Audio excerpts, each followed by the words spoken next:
Birmingham City FC tried to project unity on Twitter, but the response from the stands felt more like a rallying cry.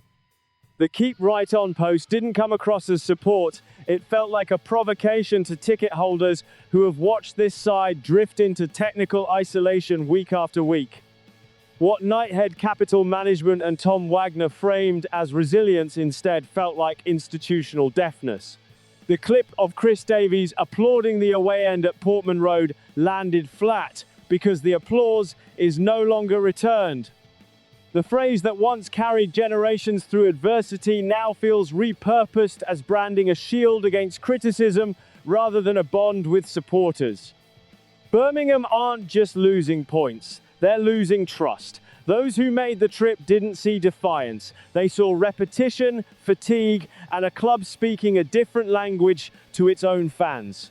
Last season's 1-1-1 point run now feels like a distant myth, a highlight reel playing to an empty room. The Davies paradox has hardened into something uncomfortable. The man who delivered promotion is now caught in a collapse of confidence he cannot seem to reverse. Momentum has gone, and so is the credit that came with it. In the Championship, sentiment doesn't buy time, adaptation does. And Birmingham looks stuck between identities, neither bold enough to attack nor stable enough to defend. The last win, secured by Patrick Roberts back in March, now feels like an ending rather than a foundation. What once looked like a fast track to the Premier League has turned into a slow drift towards irrelevance, with a squad caught between instruction and instinct. The numbers, when faced head-on, don't just tell a story, they deliver a verdict. The 2-1 defeat to Ipswich Town FC wasn't just another loss, it confirmed the end of a cycle. 1 win in 8 league games, winless since 11 March, 16th in the table. These aren't fluctuations, they're patterns. At Portman Road, even a brief spark of hope, sparked by Carlos Vicente, faded into familiar fragility. Ipswich turned the match before half-time, exposing a team that cannot hold its shape or belief. The reaction online was immediate and ruthless because it mirrored what's happening in the stands. Davies out is no longer just anger, it's exhaustion. Supporters aren't debating tactics anymore, they're questioning direction, and that's where the real crisis lies. The system isn't evolving, and the league isn't waiting. Now the dilemma lands squarely with Knighthead. Loyalty can look admirable, but in football it often hides hesitation.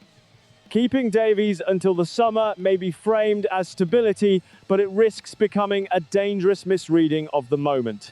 The next fixture against Wrexham AFC looms like a referendum. 2 promoted sides heading in opposite directions. Wrexham are building momentum, Birmingham are searching for it. 12 April is no longer just a date, it's a line in the sand. Fail there, and the narrative shifts from patience to negligence. Because this project was never sold as a rebuild. It was sold as acceleration. Investment was meant to close gaps, not expose them. So, the question now turns to the people who still sing, still travel, still care. Do they believe redemption is still possible under Chris Davies, or has that belief already broken beyond repair? Keep Right On once meant enduring through adversity. Now it feels like a test. Keep right on with what exactly? The same structure, the same outcomes, the same explanations, or does it mean having the courage to reset before the damage deepens? This is no longer just about a manager. It's about whether Birmingham City recognize the moment they're in or keep performing unity while everything underneath continues to fracture.